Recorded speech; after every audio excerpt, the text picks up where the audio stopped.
Good morning. Today is 10th March 2024. இப்போ we are approaching Lok Sabha elections 2024 country wide நடக்க போகுது. அதுக்கு உண்டான ரீஜனல் லெவலில் ஒரு பார்ட்டியும் தனக்கு தேவையான அலையன்ஸ் அவங்களோட பேச்சுவார்த்தை நடத்தி சீட் ஷேரிங் அக்ரிமெண்ட் இன்னும் கான்ஸ்டிடியூன்சி இன்னும் பிரிச்சுக்கல. சீட் ஷேரிங் அக்ரிமெண்ட்டில் இப்போ இனிஷியலாக சைன் பண்ணிகிட்ருக்காங்க.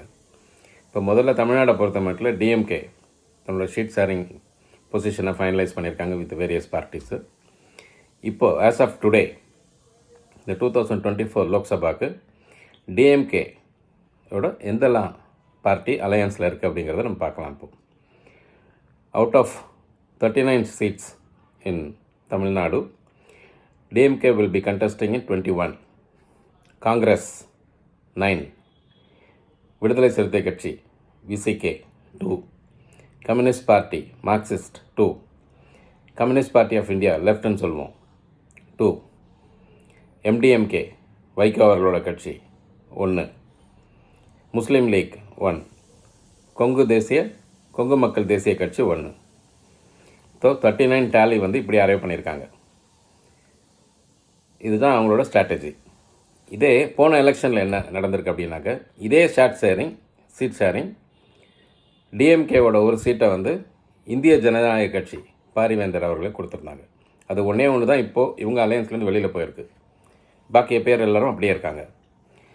இந்த கம்பேரிசனை நம்ம 2004 எப்படி பண்ணாங்க, கலைஞர் கருணாநிதி அவர்கள் டிஎம்கேவோட சீஃபாக இருந்தப்போ என்ன நடந்தது 20 years ago. அப்போது 2004 Congress was not in power, இங்கே DMK was not in power. So he had a strategy. So realign the party with the alliance strategy. சரி, அதில் ரொம்ப பிரமாதமாக பண்ணியிருந்தார் அந்த ஃபார்முலாவை. அதுதான் இப்போ வரைக்கும் 20 வருஷம் கழிச்சும் அதே ஃபார்முலா தான் திரு மு.க. ஸ்டாலின் அவங்களும் ஃபாலோ பண்ணுறாங்க. 2004 என்ன ஷீட் ஷேரிங் அக்ரிமெண்ட் அவங்களுக்கு இருந்ததுன்னு பார்க்கலாம். டிஎம்கே 16 சீட்டில் கண்டெஸ்ட் பண்ணாங்க.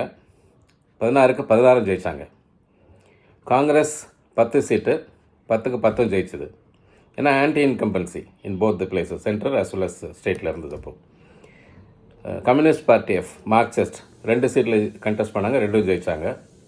அப்போ விசிகே கொடுக்கல அவங்க ஷீட் ஷேரிங்கில், விசிகே இல்லை. அப்போது communist party left, party of India left, அவங்க 2லையும் ஜெயித்தாங்க. எம்டிஎம்கே 4 சீட்டு வச்சுருந்தாங்க, அப்போ 4லையும் ஜெயித்தாங்க. அதுதான் பாட்டாளி மக்கள் கட்சி அவங்க கூட இருந்தது.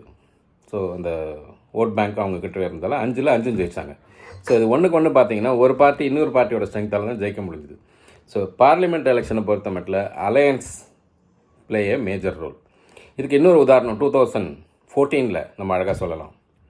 மேஜர் பார்ட்டிஸ் தனித்தனியாக போட்டி போட்டாங்க. ஏடிஎம்கே 39 seats கண்டெஸ்ட் பண்ணாங்க, ஜெயித்தாங்க எல்லாத்துலேயும். ஏன்னா அவங்க ரூலிங் பார்ட்டி அப்போ ஸ்டேட்டில். ப்ளஸ் எம்டிஎம்கேவை கூட வச்சுக்கிட்டாங்க. அதனால் இல்லை, எம்டிஎம்கே அப்போ பிரித்து விட்டுட்டாங்க, தனியாக நின்னாங்க. ஏடிஎம்கே 39 ஜெயித்தாங்க அவங்க. டிஎம்கே 34 ஜெயித்தாங்க, தோத்தாங்க அவங்க, நின்று ஒன்றும் ஜெயிக்கலை. காங்கிரஸ் தனியாக நின்றுது, 39 நின்றுது. ஸோ லோக்சபாவில் எக்ஸப்ட் ஏடிஎம்கே 2014 அது மிகப்பெரிய ஆளுமை ஜெயலலிதா அவங்க இருந்தாங்க. அவங்க தனித்தனியாக நின்னப்போ காங்கிரஸ் தனியாக நின்றுது, டிஎம்கே தனியாக நின்றுது, ஏடிஎம்கே தனியாக நின்னப்போ ADMK has taken the advantage of vote. அவங்களோட ஓட் பேங்க் அவங்ககிட்ட அப்படியே இருந்தது. So they were able to win. So தனியாக நின்னப்போ காங்கிரஸ் டிஎம்கே தனியாக நின்னப்போ தோற்றுருக்காங்க. இதுதான் ஹிஸ்ட்ரி. ஸோ காங்கிரஸ் இல்லாத டிஎம்கே நீங்கள் அப்படின்னு பார்த்தீங்கன்னா definitely they will face defeat. So அதனால் 2004 ஃபார்முலாவை 2019 இம்ப்ளிமெண்ட் பண்ணாங்க திரு மு.க. ஸ்டாலின் அவர்கள்.